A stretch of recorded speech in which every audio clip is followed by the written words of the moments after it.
Will be supporting the final reading of the Electoral Finance Reform and Advance Voting Amendment Bill and the Parliamentary Service Amendment Bill. Mr Speaker, these bills did not excite the same level of public attention as did the referendum bill, with the Electoral Finance Bill attracting 44 submissions, 11 of which were heard by the committee, and the Parliamentary Service Bill attracting only 6 submissions, 4 of which were heard. I guess that's a higher hit rate for those that were heard as opposed to the others. But it was, there's a significant reason for that, and I'll come to that when I actually speak on the referendum bill. I wish to acknowledge the work of the committee as well as the Minister has done, and in particular to thank Amy Adams for her competency in chairing the committee and also for her willingness to engage on issues where there wasn't agreement. There are issues upon which she and I will never agree, but I respect her position, and the reason that I respect her position is because as a result of the discussions we've had, I actually understand her position. I don't agree with it, but I understand it.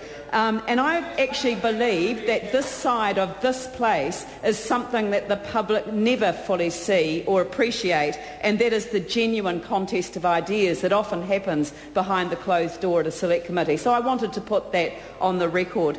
Can I also acknowledge the Minister's willingness to seek a compromise that enabled a consensus to emerge around the most important elements of the legislation?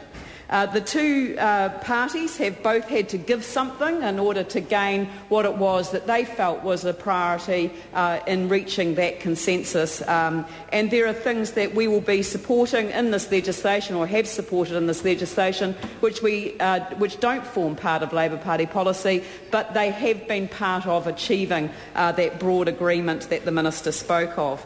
For the Labor Party, the important issue was the cap on third-party spending, believing, as we do, that without the cap, the potential for well-resourced campaigns to exert undue influence, or even the perception of undue influence, would be damaging to the integrity of our electoral system and run the risk of what I call the Americanisation of New Zealand elections.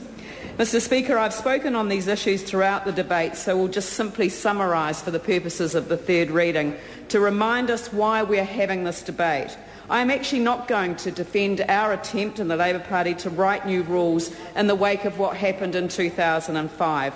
They were not durable because there was no attempt to reach consensus or to make compromises, and the reason for that was because of the very uncompromising position of a party that avoided the regulated period to set the scene for one of the most bitter campaigns that I have ever experienced in my then 15 years in politics, and which culminated with the unprincipled collusion with a religious sect to help bring down a government.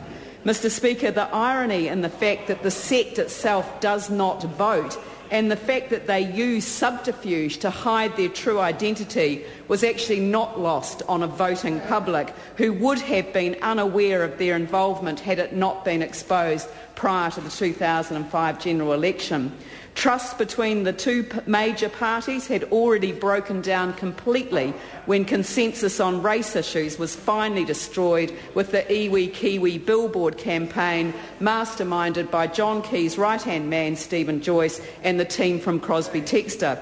Mr Speaker, the billboards with the photoshopped photos, the scowling face of Helen Clark Prime Minister, contrasted with the benevolent, kindly face of the then Leader of the Opposition, Don Brash, set the scene for a campaign I would prefer to forget.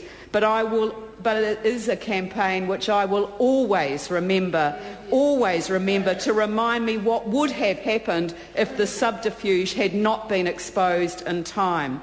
Mr Speaker, this bill will not stop the scene-setting behaviour outside the regulated period, but it will stop third parties like the exclusive Brethren going to the Electoral Commission with a $1.2 million campaign, and after finding out that using Don Brash's photo and promoting him as the next Prime Minister would actually mean they would require the consent of the National Party for the promotion to occur, and also it would come off the National Party's expenditure. The whole $1.2 million would have been charged to the National Party. They then changed it to attack pamphlets on the Labor government on health and defence and the Greens on drug policy. Mr. Speaker, to know that this religious sect preaches the virtues of integrity but failed to practice them by hiding their true identity with false addresses, as they did in that campaign, was a revelation to the extent that these extreme right-wing organisations will go to. Mr. Speaker, they will not be allowed to spend $1.2 million in the next campaign as a single entity. $300,000 will be the limit. And by law, we will be entitled to know who they are and where they can be genuinely contacted.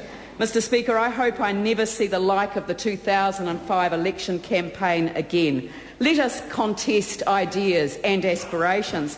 Let us debate plans and strategies. Let us engage with the public and with each other with respect for the democratic process. And let us never, ever allow this place to become subservient to the influence of a well-resourced minority who would never stand for election to serve the public interest, but who would only ever seek to exploit a private benefit from the shadows. Mr. Speaker, they say sunlight is the best disinfectant, and this law does cast light into those shadows, and that is why the Labour Party will support its final reading today.